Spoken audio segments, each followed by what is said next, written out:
and welcome to Get the Table, another Wrestling Roundtable discussion podcast with myself, Adam Wilborn, and the Dadley Boys of WhatCulture, Michael Hamflett and Michael Sidgwick, here to discuss another burning wrestling issue. And that issue today is what needs to happen with AEW's International Championship, the now former, of course, All-Atlantic Championship. Sidge, what do you think of the name change, and what needs to happen with this title? I was initially completely perplexed. And now I've got a fantasy booking idea that might be complete and utter copium. I do not understand why they've renamed the already stupidly named All-Atlantic title as a synonym of a world title. It makes no sense to me. ... Yet. We know that AEW at its best, and on the whole it isn't there, but there are still sort of seeds of that brilliance, and they might yet bloom. We know from experience of watching this promotion that they will often hide an idea in a Trojan horse, and it will only reveal itself later. So with the best of faith, maybe it's copium, maybe it's optimism, I have an idea as to why they have called it the international title, the connotations of which, if you're a long-time wrestling fan, are horrendous, and they themselves must know this. So I've got two ideas, and one leads into another, okay? Otherwise, it's just the weirdest synonym for mid-card title of all time. And I'd like to think, keeping perspective from how awesome Revolution was, that they know this and they've got an idea. So here's the idea, and if it doesn't pan out like this, we've got another discussion point later in the podcast that addresses just the title situation in AEW in general. So my idea, right, is that at the minute, it seems like it's a synonym for a world title. I think Jeff Jarrett has to be Orange Cassidy or will be Orange Cassidy for this to work. The magic, the improbable magic of this Jeff Jarrett run in AEW is very, very meta, but entertaining enough in the ring to not make it too sort of alienating. But it's meta in the respect that a lot of people have the perception of Jeff Jarrett as an inveterate carny who historically has done everything and is not in considerable power to just win world titles and to be the top star that realistically he never was. Great mid-carder, like fantastic. That was his ceiling. So they're playing with this meta-perception of Jeff Jarrett. That's why they did that incredible dusty finish in the Acclaimed match, for example. The idea of Jeff Jarrett getting his carny, grubby mitts on a title in AEW is the heat, because we know that he politics his way into them, right? Jeff Jarrett as a glorified, ostensible world champion in AEW is a good bit, I'm sorry. I'm not even into meta stuff in professional wrestling that much. Like, for example, I've not really enjoyed the Guns thing. The idea that they're doing this potentially twice over is not a good idea. There's too much of a good thing, let alone too much of a meta, smug wrestling thing, okay? But if they have Jeff Jarrett as international champion, and he can all but say, I'm the world champion of AEW, I just think it's quite funny. I just think it's amusing, and it will all build to the payoff of him actually losing, right? So once you've got, 3 months of just meta fun out of the way with Jeff Jarrett, international champion, right?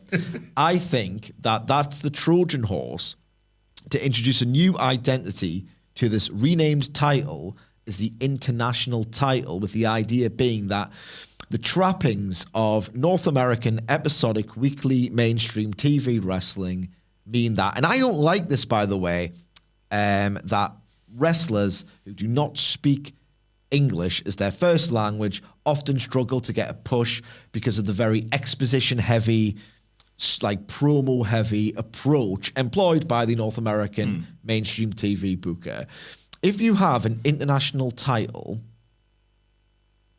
that functions to showcase those wrestlers, like a Konosuke Takeshita, a Pac, I know he speaks English, but he's from England, a Rush, a Bandido, a Commander, any hot Japanese import or from any area of the world, it will give them something to compete for on North American television. And look, I would prefer it to be the other way. I would like Asuka to cut promos in Japanese on Raw all of the time because she's awesome. I'm just trying to be realistic about this.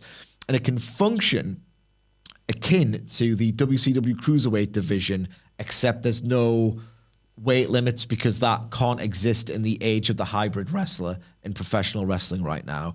You get a belt, you get a reason for a Konosuke Takeshita versus Rush match to happen on a pay-per-view. And that needs to kind of happen because Takeshita and Rush should have been on Revolution, given their TV form, in a meritocracy, because they are so unbelievably great. And they've entered to awesome performances against Bryan Danielson. But that circles back to, and I'll let Hamfler talk in a minute, I'm sorry, the international title idea being a good thing, but because Takeshita and Bandito and Rush and countless others tend not to go on pay-per-views because they blow off the grudge programs that these sorts of wrestlers, and I don't like this, aren't really sort of allowed to do on TV.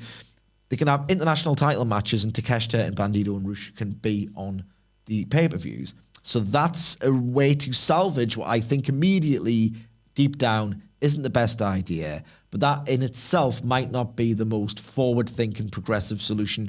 Michael Hamflet. Well, the Jarrett start to that plan, ending with, let's say, Takeshita, makes Jarrett's lie true, doesn't it? If he walks around talking the talk of a world champion, even though it's the international title, and Takeshita wins it and kicks ass with it all the time, then Jarrett saying it was a world championship in his hands becomes one in Takeshita's. So these two things can coexist together. I like Jeff Jarrett as the international champion. That's the end of my sentence. Also, I like Jeff Jarrett as the international champion because we know that one of his shoot jobs within AEW is to build a live event business, which we're now seeing with the growth of the house shows, build the international business because he's got some fantastic contacts all over the world, but especially in Mexico and in the UK and places like that. He's been in business forever.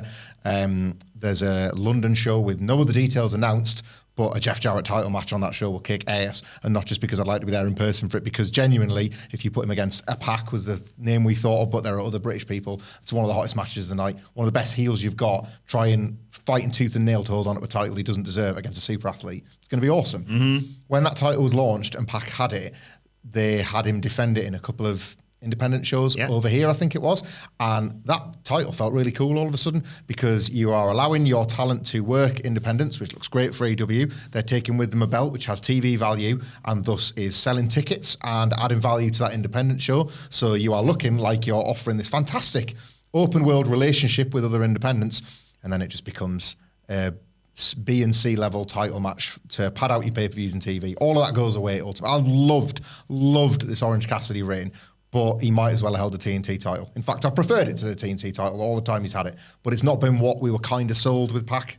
Those graphics, when they used to have flags by the sides of them, and now just two American flags every week, like that. So it's not really serving its purpose. So both of those routes that Sidgwick's described feel like the right place to go, and that's when the branding matters. That's when the branding does count, because wrestling will allow you fresh starts on the slimmest of premises, and this is a slim premise right now, but it'll feel like a fresh start if it plays out as such. International title, to Sidgwick's point, was the WCW international title because there was a mess with the old NWA breakaway and Ric Flair obviously taking the title and all that sort of thing. There is connotations there. I would also compare this, if this goes wrong, to the European title and how like that was supposed to be a belt that would be defended every time WWE were in Europe, and then it just became a B, a C, a D level title on TV. That's kind of where we're at the All Atlantic, so this does give it a chance. I'm not opposed to this, even though right now all the leveling up and the corporate synergy makes it feel like it's happened for that rather than for all of these other fancy things. Sige, I love this idea of yours to get the likes of Konosuke Takeshita and, like you say, other talents who would be obscured from other title feuds potentially due to their limitations on Western television. Language barrier. Yeah, exactly.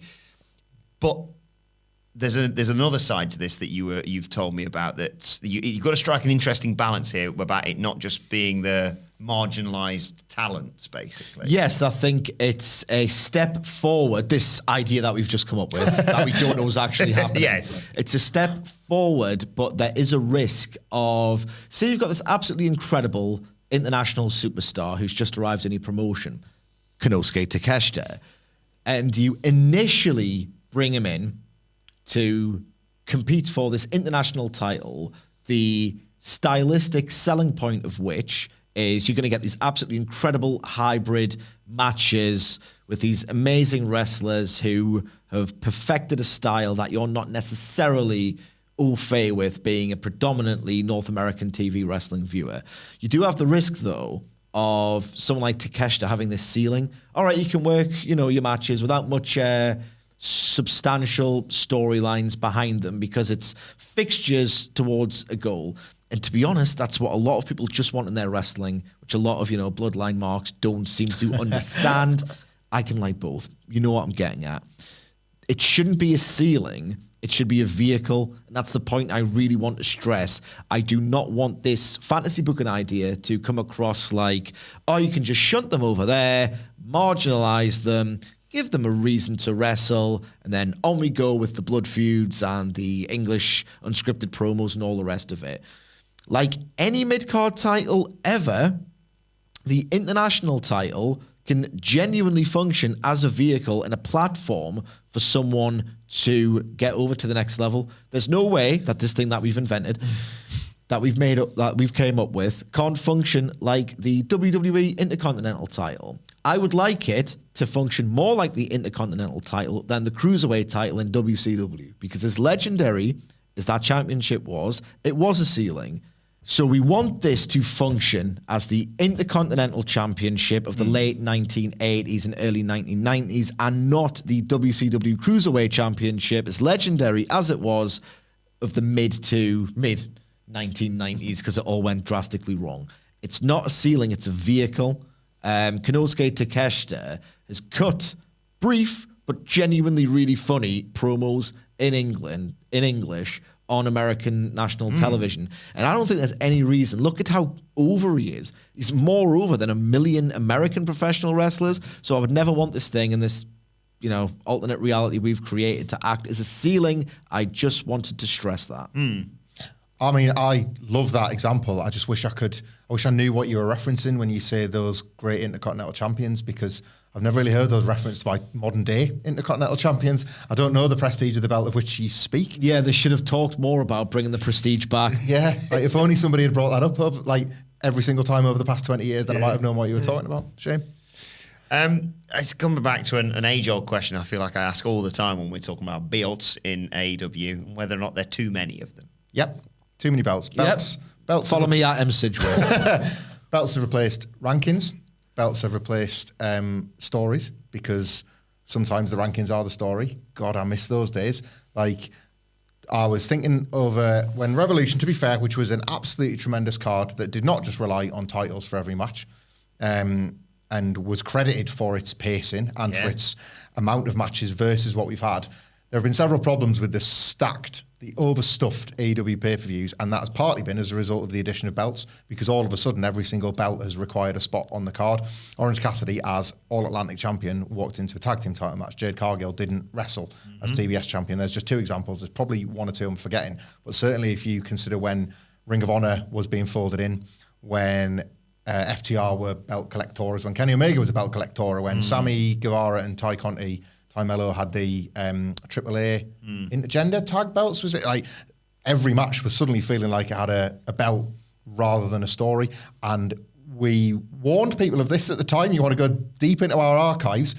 Criticised, as I think we were, for even being nervous about the TNT title, because ultimately promoters do fall into the trap over and over again. Belts are a nice device. And suddenly you realise sometimes when you'd like to have one and you haven't, you need to come up with a personal issue instead. But personal issues are harder than belts to be creative around. And I wish this wasn't the case with AEW, but we're here now. Like, WWE Raw in 2002 is one of the only times I can remember a company making a very, very proactive attempt to thin out the number of belts they had. And then, Christ, it all ended with them being folded into one that was awarded to Triple H. So close. And then the furthest away from the right answer, Rob Van Dam folded, I think, 3 different belts into the Intercontinental title. And the idea was, we're going to Raw, one show, one champion. Actually, it's going to be a different belt and we're going to give it to Triple H. Like, AEW can't do that. It would feel too fake now to fold in a load of belts into just, for example, the TNT title. So we're stuck with what we got. And I really wish we weren't. And again, to this point of this completely invented, but us trying to find some magic with the international title, this would absolutely differentiate itself from some of the sludge that I think, especially at the moment, the TNT title finds itself trapped in.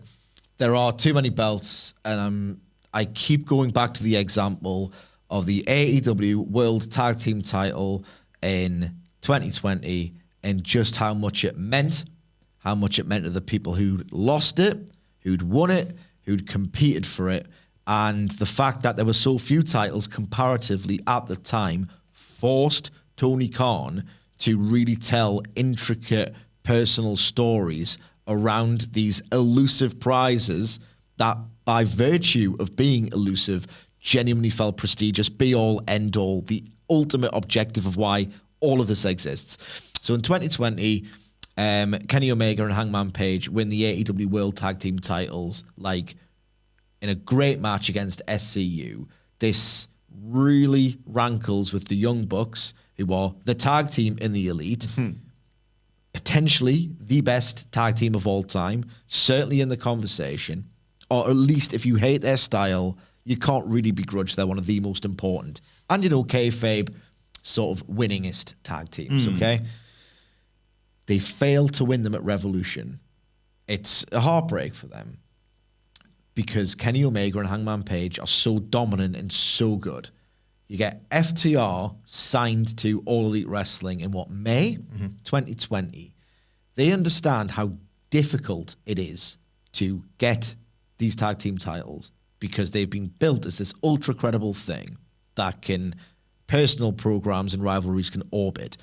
In order to get a chance of winning these titles, FTR have to concoct a master plan, right, and win matches at the same time to sow dissension within Page and Omega and to really try and drive them apart. So when they win enough matches, rankings are great. To get that shot, they've kind of already cut the team in half, which makes it easier for them to cut the ring in half. Then they win the titles at All Out. Okay? Now, because there are just so many championships, and because they've got rid of the rankings, this isn't a podcast about rankings, but every podcast should be about the rankings. Oh, you get an eliminator. Or you can crack a guitar over someone's knee like Jeff Jarrett. Oh, you got a title match. The gravity of Jericho can lose a pay-per-view and ask for one. Yeah. The gravity and the weight and the prestige of what all of this used to mean in that promotion has been dead and buried. And realistically, as much as I would like to see Takeshita versus Bandito on TV, it's not going to solve a core problem with what it used to mean to be a contender, much less a champion in All Elite Wrestling. We do go on about this a lot, and I think it bears repeating. The two best ever single storylines in AEW, like universal acclaim, I think it's consensus. Hangman Page and Kenny Omega, CM Punk and MJF.